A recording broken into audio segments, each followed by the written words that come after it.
Juan capítulo 11, versículo 45.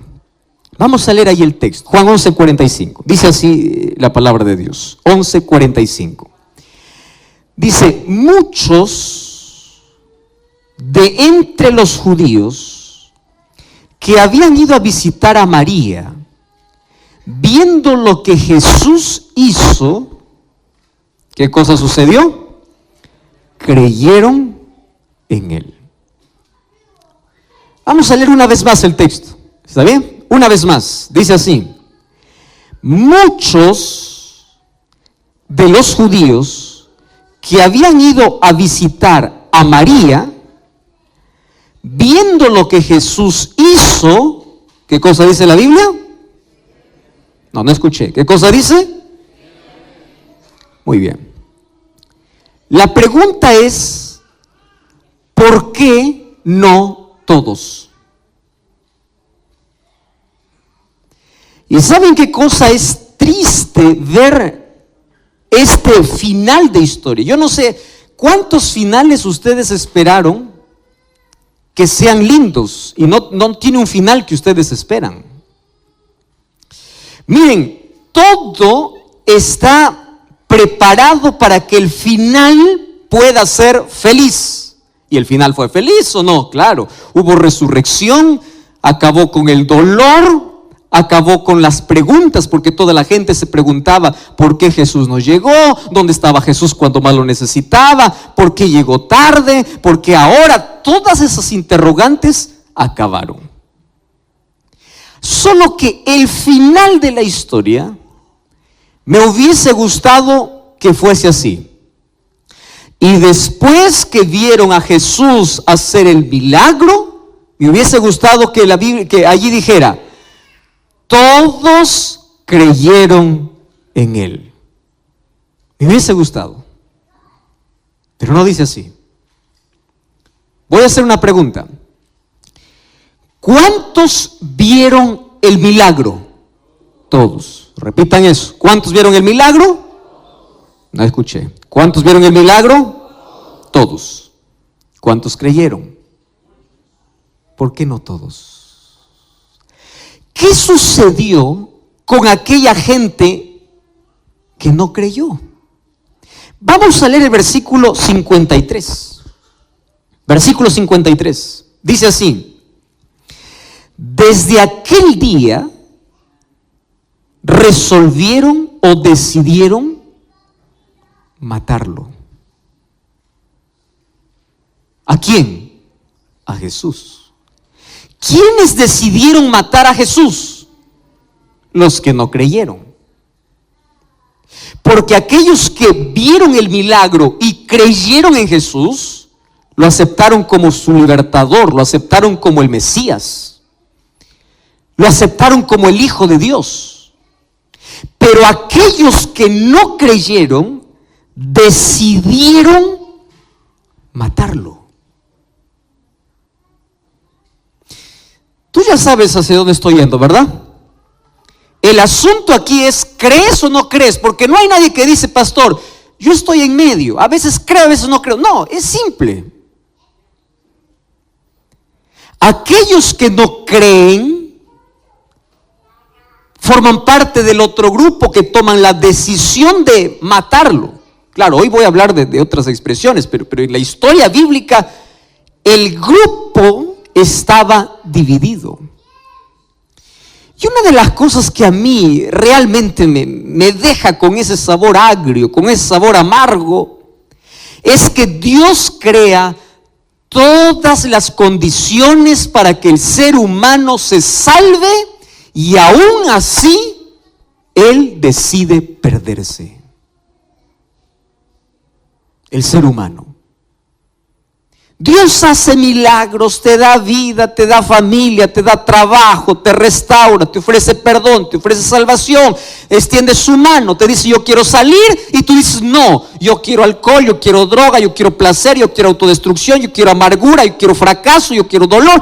Y el ser humano elige aquello que no le hace bien. Y aquí hay un viejo dicho que dice, ¿no? aquel que no quiere creer, aunque ve el mayor milagro, no cree. No cree. Y aquel que quiere creer, aunque no vea, cree. Tengo un ejemplo. Un día Jesús estaba pasando por Jericó. Y dice la Biblia que había 2 ciegos que le dijeron: Señor, Hijo de David, ten misericordia. Ojo, 2 ciegos reconocían a Jesús como el Mesías. Ciegos. Y aquellos que veían milagros, poder, vieron tantas cosas, no lo querían aceptar como el Mesías. Porque aquel que no quiere creer, no importa cuántas cosas pueda ver, no cree. Ahora, muchos creyeron. Me llama la atención esto. Muchos creyeron. ¿Y por qué no todos? Y yo quiero a propósito ahora volver 10 versículos atrás. Vamos al versículo 35. Ustedes se acuerdan que yo estaba con una deuda desde hace 2 noches. Yo les dije que esta última noche iba a dar la respuesta a un interrogante que yo siempre tuve. Versículo 35 de San Juan capítulo 11.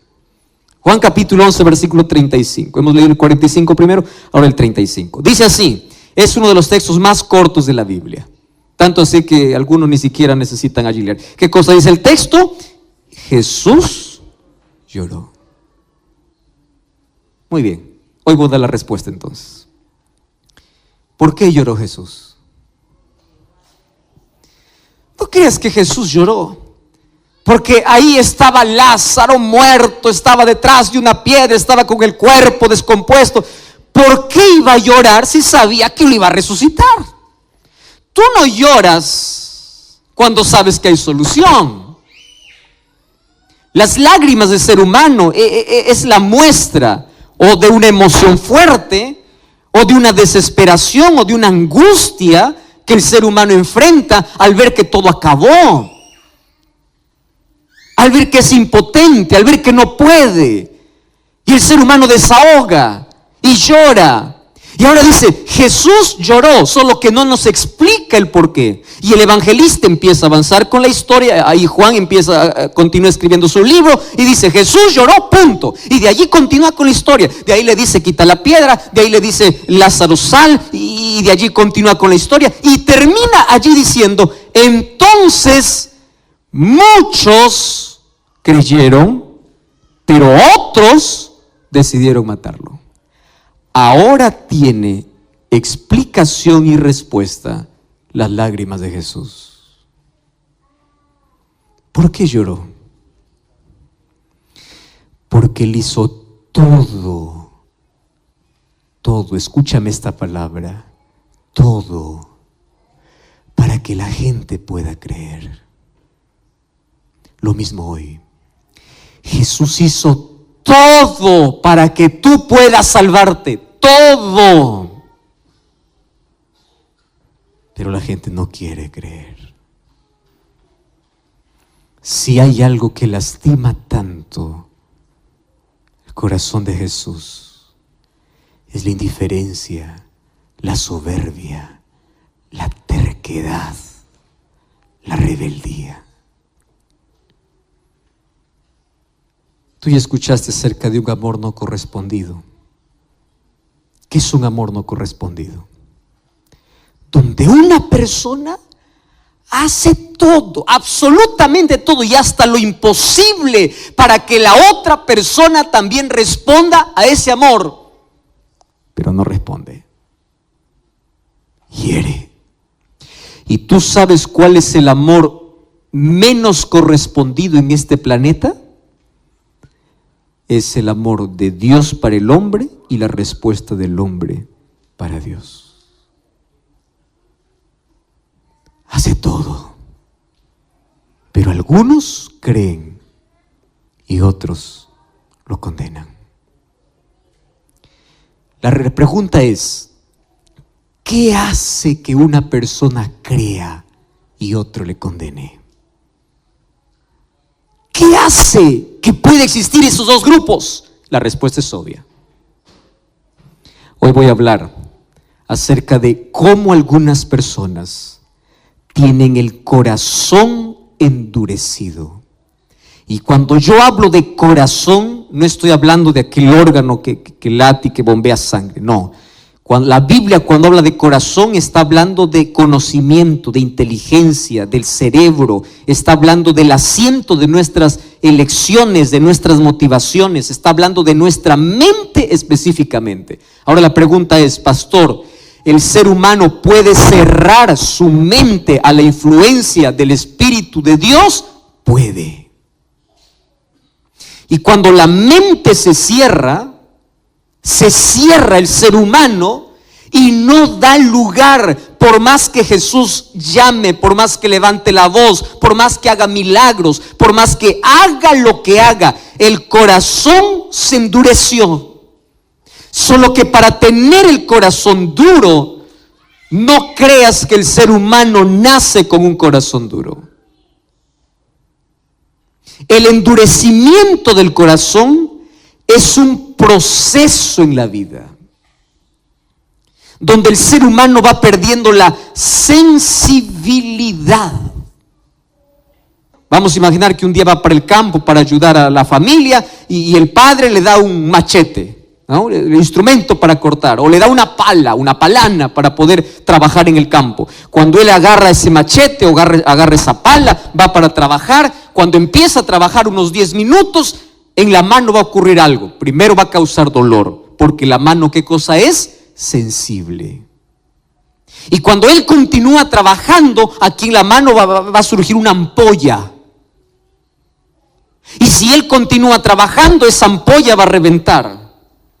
Y cuando la ampolla revienta, nace detrás una piel más dura. ¿Cómo se llama esa piel? Callo. Y cuando la mano tiene callo, tú puedes trabajar todo el día con el machete y la pala y la mano ya no siente más. Porque se acostumbró. Le dolió al comienzo, pero fue un proceso donde a pesar del dolor continuó insistiendo con la pala. Es solamente una ilustración. En la vida del ser humano es así. Cuando yo me reúno, por ejemplo, con unos muchachos de 8, 9, 10, 11, 12 años, yo ya hice algunas campañas para menores hace algún tiempo. Me encanta hablar también para niños y contar las historias. Cuando tú cuentas una historia a un niño de 8, 9, 10, 11, 12 años, él se concentra en la historia y tú empiezas a dibujar en su mente. Y finalmente le dices que Jesús le ama. Y cuando tú haces un llamado y dicen, ¿cuántos quieren aceptar a Jesús? Todos los niños levantan la mano. Y si tú preguntas a los niños, ¿ustedes quieren entregar su vida? Quiero. ¿Ustedes quieren bautizarse? Quiero. Todo quiere, todo lo que tenga que ver con Dios quiere. Pero anda un grupo de 25, 30, 40, 50 años y empieza a contar la misma palabra, empieza a hablar del mismo poder, empieza a hablarle del mismo Dios y empiezas a trabajar en su razón, en su mente, y el Espíritu Santo está trabajando. Entonces pregunta, ¿cuántos quieren aceptar a Jesús? La mayoría va a levantar la mano. ¿Y cuántos quieren seguir a Jesús? Va a bajar. ¿Y cuántos quieren ser bautizados? Va a bajar. ¿Por qué? ¿Qué hace que en la vida podamos perder la sensibilidad? ¿Qué hace? Hay algunos que pueden decir así, pastor, insensibles pueden ser aquellos que han navegado en las aguas oscuras de la vida. Insensible es un homicida, insensible es un violador, insensible es un ladrón, insensible es una persona que se hundió en el pecado. Te digo una cosa, no, estás equivocado si piensas que los más insensibles están afuera en el mundo perdidos. No. Un día un hombre soberbio un hombre homicida, que sus manos estaban manchadas de sangre porque perseguía al pueblo de Dios, se encontró con Jesús y le siguió. Cambió su nombre, cambió su historia, cambió su vida. De perseguidor pasó a ser el mayor predicador. El nombre de este era Saulo, que fue para Pablo. ¿Por qué? Porque tu pasado no condiciona para que tengas un corazón duro. Tu pasado no condiciona. Un día 2 ladrones estaban al lado de Jesús, cerca de Jesús. ¿Cuál la distancia que había entre su cruz y la cruz de Cristo? No era más de 3 metros. Tan cerca de Jesús. Los dos tenían la misma historia, los dos tenían el mismo pasado, los dos habían robado, los dos eran ladrones, los dos estaban condenados, pero uno reconoce a Jesús. Uno. Entonces, no es el pecado que cometes en la vida, o no es la profundidad en la vida al cual hayas caído que hace que tu corazón sea duro. No. Conozco gente que tiene un pasado terrible.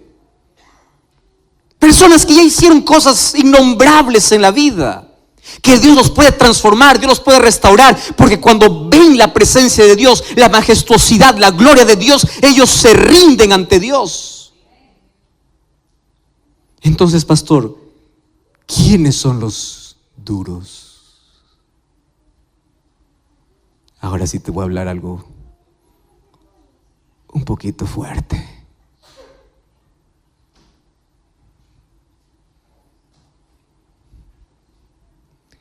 ¿Sabes quiénes son los que tienen el corazón más endurecido?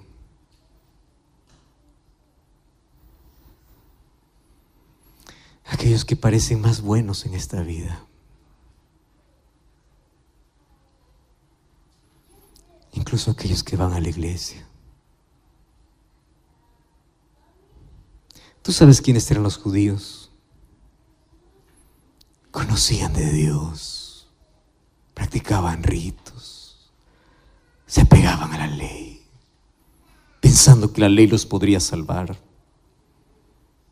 Y claro, nosotros sabemos cuál es el plan que tiene la ley. La ley nos salva, pero cumple una función en la experiencia humana.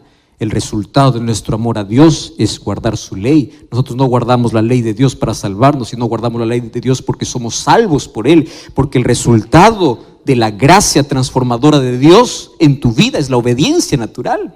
Pero los judíos fueron al otro extremo. Se aferraron a la ley y despreciaron a Cristo. Y ellos tenían el corazón endurecido a tal punto que desde ese día que vieron el milagro de Jesús, decidieron matarlo. Mira, tener el corazón duro no es una cuestión de una persona que tiene un carácter fuerte, una persona que hizo cosas malas en la vida. No, el corazón duro es un proceso.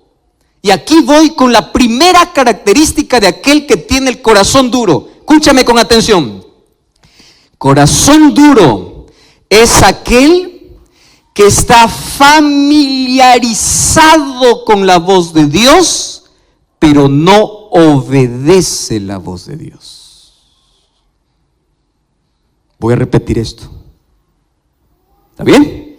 ¿Quién es aquel que tiene el corazón duro? En primer lugar, es aquel que está familiarizado con la voz de Dios, pero no obedece la voz de Dios.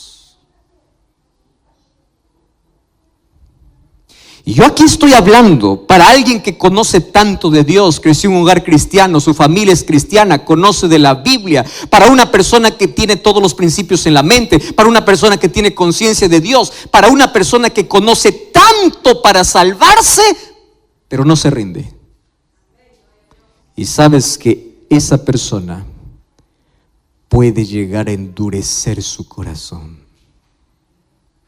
¿Sabes por qué? Porque pierde la sensibilidad.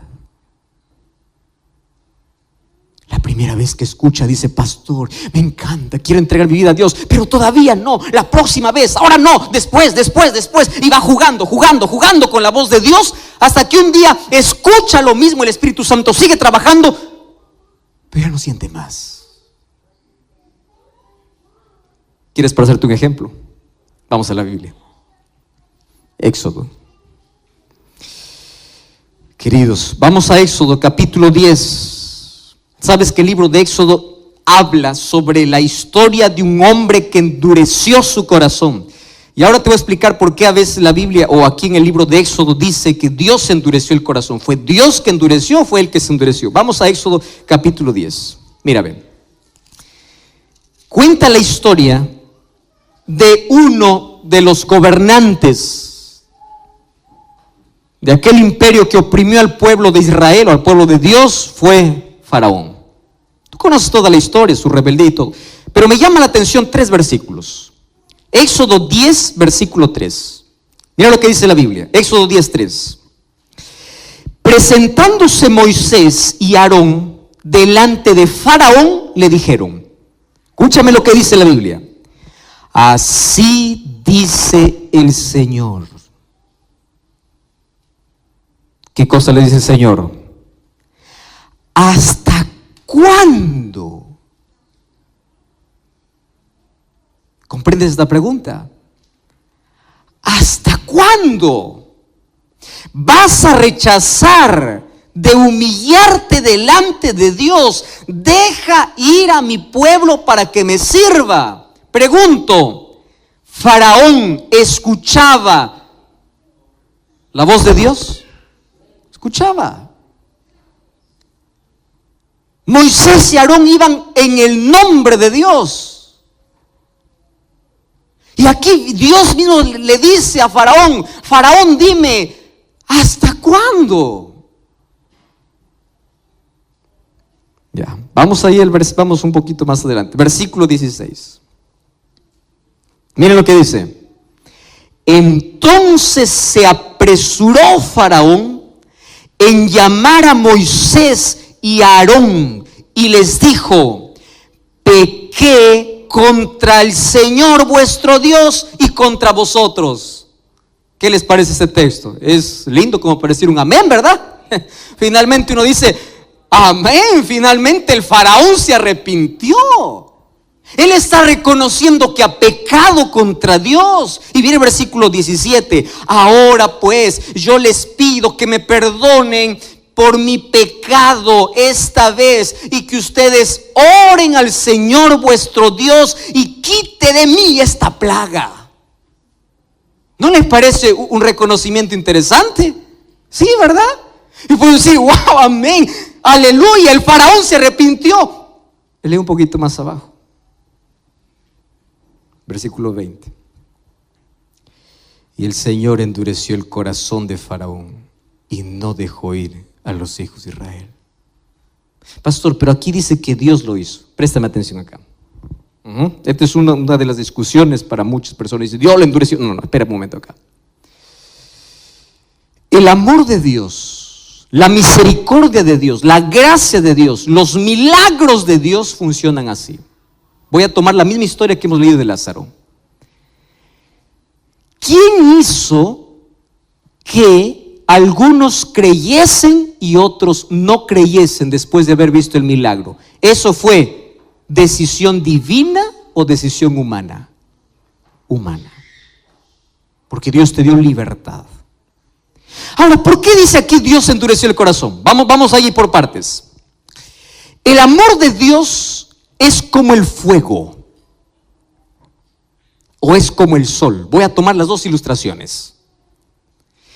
Cuando tú colocas fuego y colocas una olla de agua hirviendo y tú colocas allí una papa, escúchame aquí con atención, colocas una papa a una olla de agua hirviendo, dentro de 5 a 10 minutos, ¿cómo está la papa? Blanda. ¿Cómo entró? Duro. ¿Cómo salió? ¿Qué hizo? ¿Quién hizo eso? El fuego. Si tú traes un huevo frágil, ¿verdad? Colocas al mismo fuego donde la papa se deshizo, ¿qué sucede con el huevo? Se endurece. Pero tú puedes decir, es el mismo fuego. Es el mismo fuego. El sol puede derretir la cera, o puede endurecer la arcilla. Y en el ser humano es así. El mismo milagro, a algunos les puede endurecer y a otros hacer creer, pero no es un asunto de Dios, es asunto de elección humana. Y fíjate lo que sucede con esa historia. ¿Qué sucede con Faraón? Faraón dice, está bien, yo pequé, ahora reconozco, está bien, quíteme por favor esta plaga, me está molestando. Ahora, ¿qué sucedía? Quitaba la plaga y nuevamente se endurecía. Muchos tienen el corazón de Faraón. ¿Sabes cuál es el corazón de Faraón? Aprenden a jugar con Dios. ¿Por qué? Porque solamente buscan a Dios en la necesidad. Pasa la necesidad y dan la espalda a Dios. Tú ya viste una persona que está en problemas, por favor, oren por mí, oren por mí. Una persona que tiene algún enfermo, o una persona que está enferma, ore por mí y yo después voy a servir al Señor. Esa persona se sana y vuelve a su vida. ¿Quieres un ejemplo más claro? Yo no sé cómo aquí reaccionan, pero allá, por ejemplo, he estado ya en varios países. Cada vez que existe un terremoto, estoy ya conté una historia, me parece, una de estas noches. Cada vez que existe un terremoto, hasta aquel que dice ser ateo va a orar. Las iglesias se llenan, todos confiesan sus pecados, la tierra tiembla, los edificios caen, la gente se desespera, la gente busca a Dios, la gente hace todo y dice, Señor, sálvame, Señor. Pasa el terremoto, la gente volvió a su vida. ¿Viste eso o no? ¿Quién sabe? Puede estar alguien aquí, ¿verdad? Y en un momento de emergencia, Señor, sálvame. Dios te salvó nuevamente. Tu corazón se endurece. Entonces, llega un momento en que tanto juegas con Dios, que tu corazón se va endureciendo. Dios no mandó 10 plagas para Faraón. Dios mandó 10 oportunidades para que Faraón se pueda rendir, pero no se rindió. Porque el peor error que puedes cometer en la vida es familiarizarte tanto con la voz de Dios, pero no obedecerlo. ¿Y sabes qué cosa dice el libro de Job, capítulo 9, versículo 4? Dice así: Él es poderoso de corazón y Él es sabio. ¿Quién se endureció contra Dios y le fue bien? ¿Quién? Entonces, ayúdeme a recordar, ¿cuál es la primera razón por la cual el corazón humano se endurece? Cuando escucha la voz de Dios, pero no obedece. Repitan conmigo. ¿Cuándo el ser humano su corazón endurece? Cuando escuchan la voz de Dios, pero no obedece. Y cada vez te distancias más. Y Dios te sigue llamando, pero tu corazón está más cerrado. Vamos a una segunda. La Biblia habla de un hombre que se perdió estando tan cerca de Jesús. Incluso formó parte de los discípulos de Jesús. El nombre de este apóstol o de este discípulo fue Judas. Hablar de Judas es hablar de un hombre tan extraordinario. Ustedes saben que de los 12 discípulos que Jesús tenía, el hombre más brillante, más educado, el hombre más, podríamos llamar con mejor coeficiente intelectual, el de mejor reputación, tanto así que los discípulos depositaron su confianza para hacerlo tesorero. Los ojos de todos los discípulos cuando hablaban de una persona brillante entre el grupo, era Judas. Si alguien decía, los discípulos de Jesús son una tira de ignorantes, alguien decía, cállate porque ahí está Judas. Judas, educado, inteligente, brillante, una persona que tenía tanto futuro, que si se hubiese colocado en las manos de Dios, él hubiese sido un apóstol grande, un apóstol de influencia, hubiese llevado quizá allí junto a Pablo el evangelio para todo el mundo de su época. Sin embargo, él caminó con Jesús, vio milagros, vio allí los panes multiplicarse, vio a la hija de Jairo resucitar, vio el milagro de Jesús frente a la tumba de Lázaro, vio a los ciegos abrir los ojos, vio a los cojos caminar, vio tantas cosas que Jesús hacía y terminó perdido. ¿Por qué? Vio tanto. Es como decir a alguien que viene aquí años para la iglesia, cantadora, es líder, predica, hace todo y termina perdido. ¿Cómo se perdió? Ah, no, pastor, es que Judas tenía un problema de carácter, tenía un problema de ambición. ¿Tú crees que Juan no era ambicioso? ¿Tú crees que Pedro no era ambicioso? ¿Tú te acuerdas que un día la madre de 2 discípulos de Jesús se acercaron para Jesús a decirle: cuando tú empieces a gobernar, quiero que a mis hijos los coloques, uno a tu derecha y otro a tu izquierda? Demostraba la intención que había en el corazón. Ahora, tú ves la vida de Pedro, un hombre del cual ya se habló mucho, ¿verdad?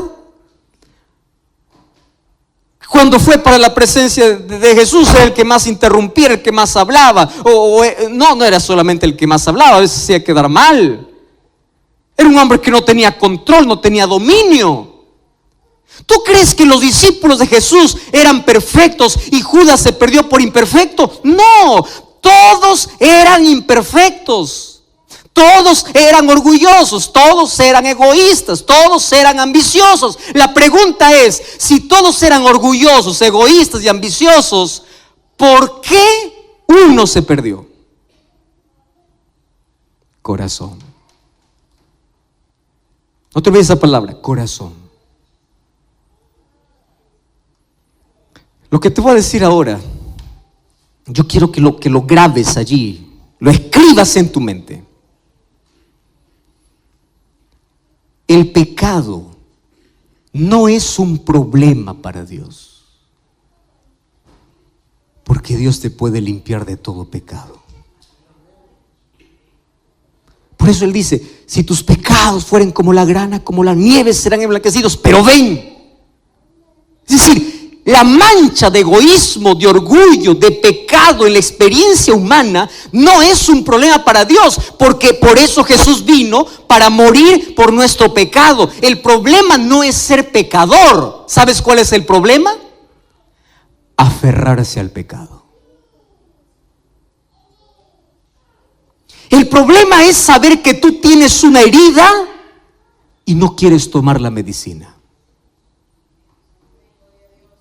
Todos eran ambiciosos, todos eran orgullosos, todos eran pecadores, pero todos se rindieron a Dios y Jesús fue transformando el carácter de uno a uno. Y mira ese pescador Pedro en el grande predicador, mira ese Juan hijo del trueno en el discípulo del amor, mira ese Tomás incrédulo ahora proclamando quién es Jesús, mira a todos esos discípulos transformados. ¿Qué pasó con Judas? Judas se aferró donde no debía aferrarse.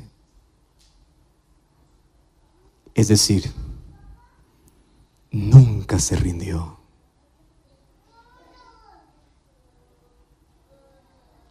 Queridos amigos, yo estoy hablando aquí esta noche para alguien que ya asistió a muchas campañas de evangelismo, para alguien que conoce de Jesús, para alguien que ya está estudiando la Biblia, para alguien que sabe que es la mejor decisión que debe tomar en la vida. Estoy hablando para ti, que decidiste dejar el seno del Padre por andar allí en la inmundicia del mundo y hoy descubres que no eres feliz allá, pero te da miedo regresar. Porque te da miedo que los hermanos de la iglesia te miren indiferente. Te da miedo que Jesús no perdone tus pecados. Déjame decirte una cosa. Vuelve. Ven a Cristo. El problema para Dios no es tu pasado, porque Él puede arrancar las páginas más oscuras de tu vida. El problema no es que tu vida esté destruida por el pecado, porque Dios lo puede construir para su reino. El problema es que tú no quieras. Es que tú no sueltes aquello que tienes que soltar. Es que tú no decidas hoy volver. Es que escuches tanto la voz de Dios, te acostumbres a escuchar y a escuchar tantos llamados, pero no estás dispuesto a ir y a rendirte delante de Dios. Ese es el problema. ¿Cómo se endurece el corazón? La segunda razón es cuando tú te aferras donde no tienes que aferrarte. No te aferres al pecado. Aférrate a Cristo. Él puede transformar tu historia. Él puede cambiar tu vida. Por eso la invitación de Jesús es así. Si oyeres hoy su voz, no endurezcáis vuestros corazones. ¿Tú sabes por qué en la Biblia no existe mañana? Porque el mañana es un misterio que no sabes si lo vivirás. Apocalipsis 3:20 dice así: He aquí estoy. No dice estaré. ¿Qué cosa dice? Estoy. Porque la salvación en la Biblia es un llamado urgente y presente. Esta noche tengo una pregunta para ti. Y la pregunta es: después de haber visto tantos milagros en la vida, ¿cuál es tu actitud? ¿Creer o condenar? Esa respuesta lo tienes tú. Si hay una de las cosas que más me entristece, es imaginar el rostro de Cristo bañado en lágrimas, donde Él hace todo, absolutamente todo para salvarte, pero tú eliges perderte. Si tú eres padre, vas a comprender por lo menos un poquito qué significa llorarle a un hijo para que cambie y él no cambia.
Si eres padre, por lo menos puedes sentir un poquito qué significa sufrir al ver que tus hijos se pierden.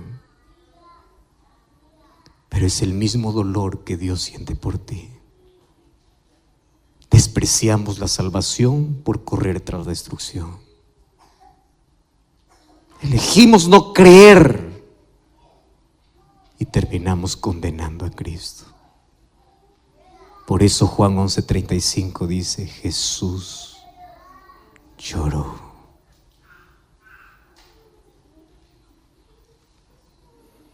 Hace algún tiempo escuché una historia de un muchachito que vivía en una de las tribus allá en el África, muy pobre. Pobre, pobre, pobre, pobre. No tenía ninguna comodidad, vivía casi en la intemperie. Y allí un día llegó hasta una de esas tribus un misionero, un pastor. Empezó a hacer una campaña, le gustó tanto al ver de que los niños se reunían y le llamó tanto la atención allí un morenito que siempre estaba adelante, tratando de cantar, tratando de entender todo lo que este pastor, este misionero decía. Hasta que un día le dice, mira, a mí me gustaría que tú puedas venir conmigo, yo te puedo dar educación, yo te puedo dar todo. Y él le dice, pues puede hablar con mis padres. Fueron a hablar con los padres y los padres dijeron, nosotros no tenemos cómo sustentar a este niño, si usted quiere puede llevarlo. Sin embargo, él es nuestro hijo, lo amamos mucho, más también queremos su bienestar. Aquel misionero tomó al niño y lo trasladó hacia una ciudad, le dio educación, el niño fue creciendo, tenía un buen coeficiente intelectual, era inteligente, empezó a aprobar todos los cursos. Un día fue creciendo, creciendo, y a medida que fue creciendo y viendo tantas comodidades a su alrededor, empezó a olvidarse también de su familia. Y después de algunos años él escribe una carta y él ya tiene una novia, y una novia donde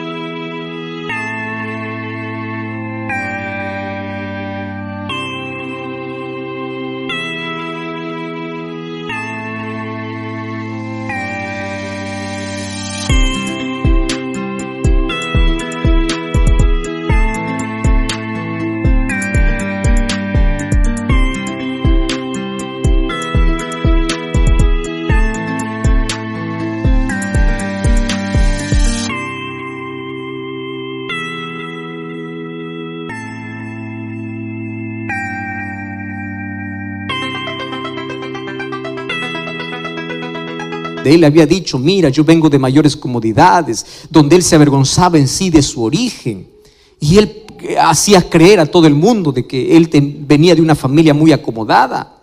Un día envía una carta allí para sus padres y allí les dice, miren, yo me voy a graduar, yo voy a ser un maestro. Y los padres, como no sabían ni leer, buscaron un intérprete. Al ver de que allí leía la madre, o la madre le dice allí a su esposo, el esposo le dice al esposo, yo necesito ir a ver a mi hijo. Va a celebrar uno de los mayores logros en su vida, es nuestro orgullo, nuestro hijo. Y el esposo le dice, pero no tenemos dinero y tienes que viajar. Dice, no importa, yo voy a hacer un sacrificio. Ustedes saben el amor de madre. Agarró allí, o tomó el primer día, fue allí de camino durante todo el día, solamente con una cantinflora de agua. Y allí tuvo que atravesar aquel desierto, y débil llegó hasta otro lugar donde alguien le ofreció un servicio de caminar por aquel desierto en un camello, en un animal, un animal para que pueda llevarlo hasta la ciudad. Y fueron 2 días casi de agonía bajo ese sol caliente, bajo aquella arena que hierve, y a la distancia pudo divisar la ciudad. Y allí el poco dinerito que había juntado durante toda su vida, lo colocó allí en su seno la madre, y dijo, lo primero que va a hacer cuando vea a mi hijo es correr, es abrazarle. No lo vi tanto tiempo, yo lo amo, no pude darle lo mejor, pero yo lo amo. Y le voy a decir que siempre lo extrañé, siempre lo amé. Y cuando llegó allí, ella averiguó dónde estaba la universidad. Entonces tú puedes imaginar la madre cómo estaba, ¿verdad? Andrajosa, no tenía un zapato, estaba descalza, estaba con un vestido, no, ni siquiera un vestido, ¿verdad? Era pocas ropas que tenía por la miseria donde ella vivía. Y de pronto, cuando llegó a la universidad, allí este muchacho vio que en la distancia se aproximaba alguien que parecía ser de su tribu. Y aquel día era el día de graduación. Y aquel día fue donde todos tenían que celebrar. Y él era uno de los alumnos más brillantes. Y él se fue, se escondió y dijo, yo hoy día no voy a salir, hasta que el rector se dio cuenta de todo eso. Y en aquel día donde estaban entregando las diplomas para todos, en aquel día le dicen a este muchacho: nosotros tenemos una